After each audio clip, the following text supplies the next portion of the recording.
Nah, berikutnya adalah definisi yang lain, yaitu definisi osteoporosis, yaitu pengeroposan tulang. Kalau yang tadi kita sebut sebagai pengapuran sendi, kalau osteoporosis yaitu pengeroposan tulang, di mana tulangnya keropos nih. Kepadatan massa tulangnya mulai menurun. Akibatnya apa? Bahayanya dari osteoporosis ini, tulang jadi mudah rapuh sehingga mudah terjadinya patah pada tulangnya. Mungkin kalau tulang normal, tulang yang sehat, itu diberikan gaya benturan yang kuat baru patah, misalnya jatuh dari ketinggian atau kecelakaan motor gitu ya. Namun pada osteoporosis ini bahkan hanya dengan jalan kepleset sedikit patah gitu ya. Bahkan hanya duduk di kursi di mobil, misalnya ada polisi tidur, itu bisa menyebabkan patah pada tulangnya. Dan saya sering menemui kasus seperti ini. Loh kok bisa patah Ibu? Ya saya tadi lagi naik mobil, suami saya agak ngebut, ada polisi tidur. Sekarang punggung saya sakit, ternyata begitu di ronsen patah tulangnya, seperti itu ya. Jadi ini bisa terjadi, ini yang perlu diwaspadai. Seperti itu, umumnya osteoporosis ini tidak memiliki gejala.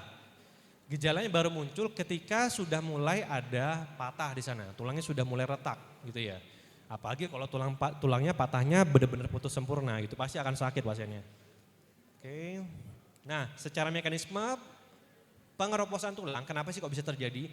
Jadi tubuh itu normalnya punya Tuhan yang Maha Kuasa ini memberikan kita ya sistem yang luar biasa. Jadi Allah menciptakan namanya sel osteoblast, yaitu sel yang membentuk tulang, yaitu yang istilahnya membentuk semennya lah, membuat tulang menjadi lebih padat. Normalnya ketika kita beraktivitas olahraga maka komponen tulang akan lebih padat. Namun ketika kita kurang aktivitas otomatis apa? Selain sel yang membentuk tulang, Tuhan juga menciptakan sel yang merombak tulang. Jadi yang mengeluarkan komponen di dalam tulangnya, yaitu namanya osteoklas. Nah kalau kita kurang olahraga otomatis yang osteoklas atau yang merombak tulang bekerjanya akan lebih banyak gitu ya. Nah seiring bertambahnya usia, si osteoblast yang membentuk tulang tadi, ini akan semakin turun fungsi kerjanya. Justru yang banyak adalah yang osteoklasnya, yang merombak tulang. Akibatnya apa ya? Kepadatan tulangnya makin lama makin menyusut. Akhirnya apa? Gampang patah karena tulangnya keropos gitu ya. Banyak faktor lagi yang menyebabkan, diantaranya alkoholisme, minum alkohol, kemudian penyakit-penyakit metabolik lain, itu juga bisa mempengaruhi terjadinya osteoporosis. Nah kalau di screening itu namanya pemeriksaan BMD gitu ya, itu bisa dinilai apakah ini termasuk osteoporosis atau osteopenia. Osteopenia ini istilahnya tahap menjadi osteoporosis, jadi di mana kepadatan massa tulangnya sudah mulai turun, seperti itu ya. Kemudian banyak tipenya, yaitu osteoporosis tipe 1 yang dimana sering terjadi pada pasien pasca menopause. Sementara tipe 2 itu osteoporosis yang terjadi pada usia lebih lanjut.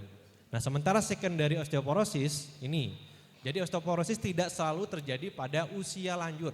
Usia muda pun bisa, kami pun bisa, semua pun bisa. Yaitu apabila memiliki penyakit-penyakit tertentu, misalnya nih pada pasien memiliki gagal ginjal. Nah di mana dia sering cuci darah dan sebagainya, di mana salah satu fungsi ginjal adalah untuk menjaga kalsium dan vitamin D di dalam darah. Ketika fungsi ginjalnya terganggu, maka penyerapan kalsium terganggu, vitamin D juga terganggu, akhirnya apa? Tulang juga menjadi keropos. Akhirnya tulang jadi mudah rapuh. Itu namanya secondary osteoporosis. Jadi osteoporosis yang terjadi pada usia manapun gitu ya, karena penyakit tertentu. Kemudian faktor risikonya banyak nih yang menyebabkan osteoporosis. Salah satunya memang perempuan, kemudian kurangnya olahraga, kurangnya intake kalsium dan vitamin D, dan juga merokok. Merokok juga mempengaruhi. Jadi merokok pun juga merokok aktif dan merokok pasif. Jadi kalau mohon maaf ada suaminya merokok, ya tolong disampaikan gitu ya. Maksudnya memang karena berpengaruh, baik pada ibu, anak-anak pun juga dapat mempengaruhi. Nah ini saya bilang tadi, ini ada fraktur patologis. Contoh yang terjadi ketika massa tulangnya, kepadatan massa tulangnya menurun. Yaitu adanya patah di sini. Nih kelihatan di sini garis sedikit ya. Nah bisa terjadi pada usia muda juga, pada penyakit tertentu tadi. Dan contoh lain adalah ini pada fraktur patologis atau patah pada tulang yang tidak semestinya pada tulang belakang di sini ya. Nah ini tadi alat pemeriksaan BMD. Nah sekarang kita masuk ke tulang belakang nih, titipan Dr. Yuda supaya disampaikan juga bahwa salah satu problem yang paling sering adalah nyeri pada tulang belakang. Kita sebut biasanya pasien datang, dok boyok saya sakit. Nah makanya kita bilang boyokan istilahnya gitu ya. Di sini banyak macam-macamnya, yaitu bisa terjadi pergeseran tulang pada tulang belakangnya, bisa juga terjadi jepitan saraf di sana dan bisa juga terjadi patah pada tulang belakangnya sendiri. Gejala utamanya apa ya? Jelas nyeri. Di samping nyeri, itu nyeri ada merupakan gejala awal, Ibu. Jadi, dok saya nyeri nih boyoknya. Terus kemudian yang dirasakan beberapa waktu lagi, dok kok nyerinya bertambah. Sekarang tadinya cuma di punggung, sekarang mulai ke bokong. Bahkan sekarang sampai ke arah lutut. Nah sering sekali pasien datang ke saya, keluhan utamanya bilangnya nyeri lutut. Tapi setelah dilakukan pemeriksaan ternyata nyerinya tidak hanya di lutut, yaitu sampai ke kaki. Karena apa? Pada tulang belakang nih saraf, tentunya mempersarafi bagian bawah. Ini ketika ada jepitan di sana, nyerinya khas biasanya akan menjalar mulai dari punggung, bokong, sampai ke lutut bahkan sampai ke kaki. Nah kalau ada tanda seperti ini perlu dipertimbangkan bahwa ini kemungkinan problemnya di tulang belakangnya, seperti itu ya. Terus oke, ini konsepnya sekilas. Ini tadi kalau misalnya saya bilang tadi bahwa jepitan saraf bisa terjadi yaitu akibat lemahnya tulang belakang menyebabkan jepitan nih.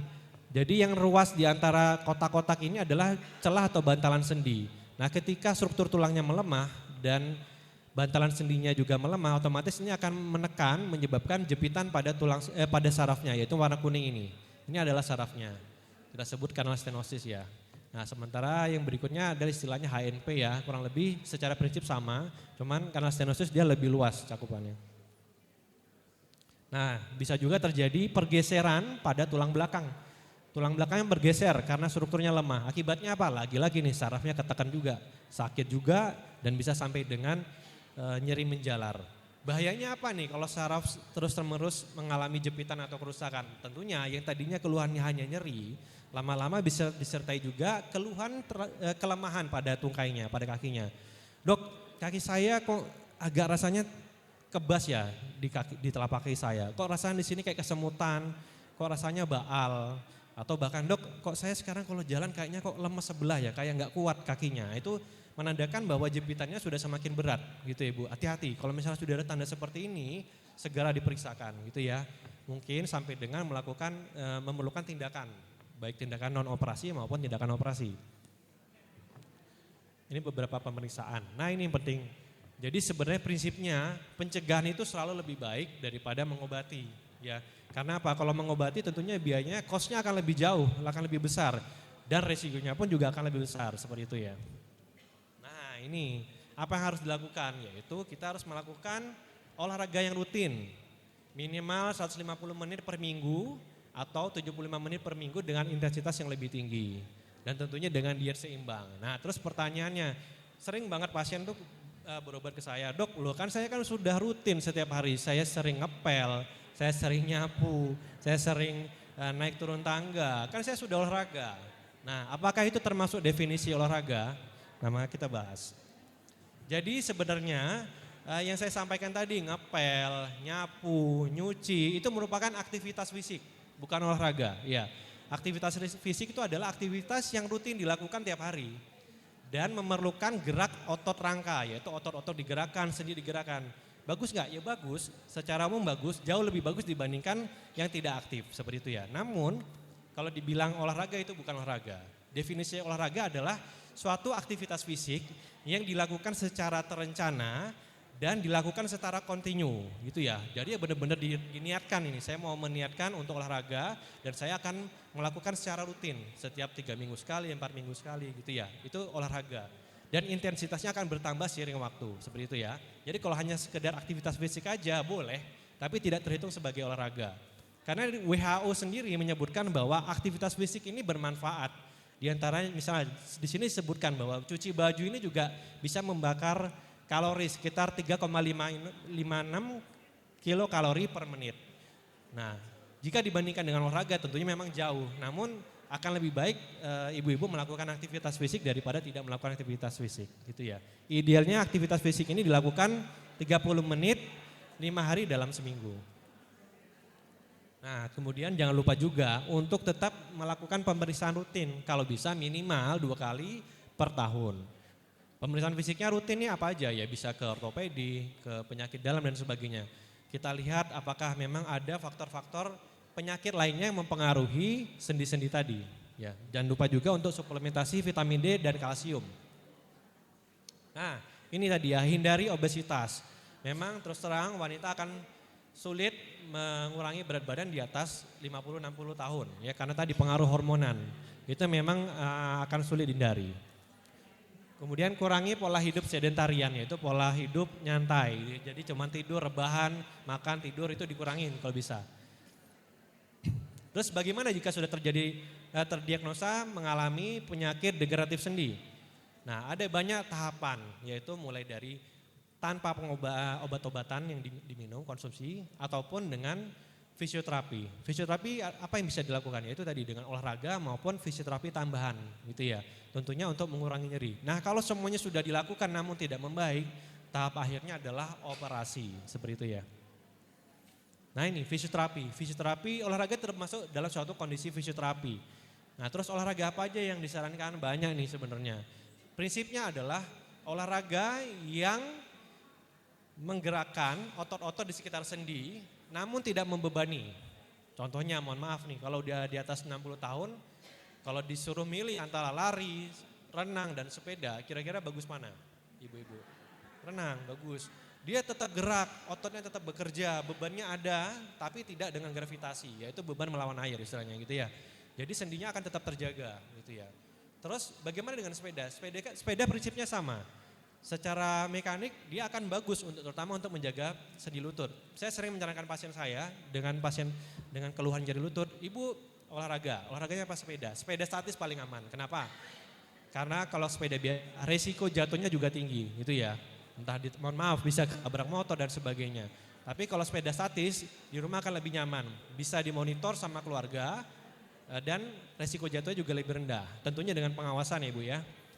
Terus beberapa contoh lain adalah tai chi, yoga dan sebagainya boleh. Yang penting tidak melakukan aktivitas high impact, tidak lompat-lompat seperti itu ya. Terus saya masih pengen lari, boleh nggak dok? Boleh. Tapi sebisa mungkin tetap diselingi dengan olahraga yang lain. Jangan rutin lari terus gitu ya. Tapi diselingi sama yang lain. Seperti itu. Kemudian bagaimana dengan pengobatan? Ini macam-macam obatnya ya. Bisa dengan obat-obatan paling mudah, paling ringan adalah paracetamol sampai dengan golongan narkotik. Dan sekarang sudah berkembang dengan teknologi yaitu dengan pain intervention. Di mana Dr. Yunita sering melakukan ini tindakan pain intervention terutama pada tulang belakang, lutut dan sebagainya. Jadi disuntik dan sebagainya itu salah satu bentuk pengobatan. Ini salah satu contoh tadi lanjutannya. Nah ini beberapa jenis obat-obatan yang umumnya dikonsumsi. Tentunya yang namanya obat-obatan memiliki side effect atau efek samping ya Ibu. Jadi sebisa mungkin pilihan utama adalah fisioterapi atau fisioterapi dikombinasikan dengan obat-obatan yang ringan.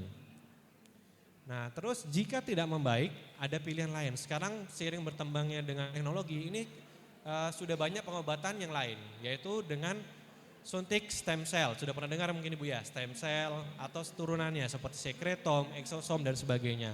Ini sudah rutin dilakukan. Dan sekarang di Sarjito kami juga rutin mengerjakan karena stem cell ini hanya mampu dikerjakan di beberapa rumah sakit tertentu yang ditunjuk oleh Kementerian Kesehatan. Jadi kalau di luar itu, mohon maaf legalitasnya mungkin bisa dipertanyakan gitu ya. Karena kebetulan Sarjito menjadi salah satu yang difasilitasi untuk dapat melakukan stem cell ini. Nah di sini kami timnya salah satu ada Dr. Rusdi tentunya, beliau mengetuai dan sekarang Dr. Yuda dan Dr. Lutfi, Dr. Eri dan sebagainya. Karena ini meliputi multidisipliner approach. Jadi semua bidang dilibatkan di sini. Di sini yang sudah dilakukan adalah stem cell pada sendi lutut. Ini kami lakukan dengan USG. Nah stem cell itu bisa diberikan pada apa aja, pada kasus tentunya banyak. Namun yang di Sarjito kita kerjakan adalah pada sendi lutut, kemudian pada sendi tulang belakang tadi ya. Nah bagaimana dengan obat-obatan lain, yaitu sifatnya suplementasi, yaitu pemberian suplemen kalsium, kemudian vitamin D, kemudian bisosfonat dan sebagainya. Ini untuk upaya pencegahan tadi. Nah bagaimana kalau sudah fisioterapi pengobatan gagal? Maka ini tentunya akan lanjut ke bentuk pengobatan yaitu dengan operasi. Nah pasien sering sekali di atas 60 tahun ini bentuknya udah bengkok, udah O atau bahkan X sekali, itu sudah indikasi untuk operasi yaitu stadium 4. Nah namun umumnya tetap aja dok saya nggak berani operasi, saya sudah tua, saya sudah sepertinya terlalu berisiko untuk operasi. Benar, kalau untuk resiko benar, dengan sering bertambahnya usia resiko juga akan meningkat. Namun akan lebih baik jika fungsi atau aktivitas sehari-harinya bisa diperbaiki. Karena bayangkan kalau misalnya sakit terus menerus otomatis produktivitas menurun. Pasien akan cenderung duduk, hanya tiduran, jadi tidak produktif. Akibatnya apa? Tentunya ini justru akan mengundang penyakit yang lain. Misalnya terjadi pneumonia, sesak napas dan sebagainya, infeksi juga akan lebih tinggi. Kalau di Singapura, pasien hampir kebanyakan tuh usia di atas 55 ya, terutama 60 tahun, kebanyakan tuh sudah diganti sendi lututnya. Kenapa? Karena mereka akan targetnya adalah mereka ingin tetap produktif. Saya akan lebih milih saya akan bekerja jalan lebih nyaman dibandingkan saya tidur-tiduran. Tapi mohon maaf memang di Indonesia kita konsepnya memang orang lebih takut untuk operasi karena mau istilahnya ya serem operasi. Padahal sebenarnya operasi ini adalah operasi yang memang diindikasikan pada usia di atas 60 tahun biasanya. Yaitu yang paling sering dilakukan adalah dengan penggantian sendi. Bisa menjadi penggantian sendi sebagian atau total seperti ini. Nanti saya kasih lihat contohnya. Nah ini mohon maaf ya saya sampaikan mungkin terlihat ngeri ya, tapi secara umum ini sangat baik untuk pasien. Kenapa? Ini ketika sudah sendinya diganti ini sebagian ya, pasien akan lebih nyaman dalam melakukan aktivitas. Nah ini contohnya pasien saya skip aja ya, mohon maaf ini sensornya hilang, seharusnya mukanya tidak dilihatkan. Jadi bahkan 6 jam pasca operasi pasien sudah bisa latihan jalan. Tentunya ini bekerja sama dengan tim dari Dokter Yunita, yaitu tim anestesi untuk mengurangi nyeri. Jadi pasien 6 jam setelah operasi pasien sudah bisa langsung jalan gitu ya. Karena sekarang obat-obatan sudah canggih gitu ya, jadi nggak usah khawatir. Tadi adalah jenis yang penggantian sendi sebagian, nah ini adalah jenis penggantian sendi total. Prinsipnya sama. Tadi ada yang warnanya silver, ada yang warnanya emas. Jadi bisa pamer nih, lutut saya sekarang emas loh sekarang. Jadi bisa sedikit berbangga, oh saya punya sendi lutut yang warnanya emas sekarang, itu bisa. Seperti itu ya. Tidak hanya di sendi lutut, sendi panggul pun juga bisa diganti, seperti itu ya. Tentunya untuk aktivitas lebih baik dan lebih nyaman. Nah ini sudah di akhir slide di mana take home message-nya atau pesan yang bisa dibawa adalah wanita memang memiliki risiko penyakit yang lebih tinggi dibandingkan pria, khususnya pasca menopause. Nah, dan penyakit degeneratif tulang ini juga bisa muncul dimanapun seperti saya sampaikan tadi, bisa di lutut, tangan, punggung dan sebagainya. Mencegah tentunya akan jauh lebih baik dibanding mengobati dan tentunya poin nomor 4, jangan takut untuk periksa ke dokter ya, yaitu screening awal ataupun pada saat ibu-ibu sudah mengalami keluhan seperti itu. Ya, mungkin seperti itu yang bisa saya sampaikan. Mungkin mohon maaf kalau misalnya agak lebih cepat ya, nanti bisa dilanjutkan dengan sesi diskusi. Assalamualaikum warahmatullahi wabarakatuh.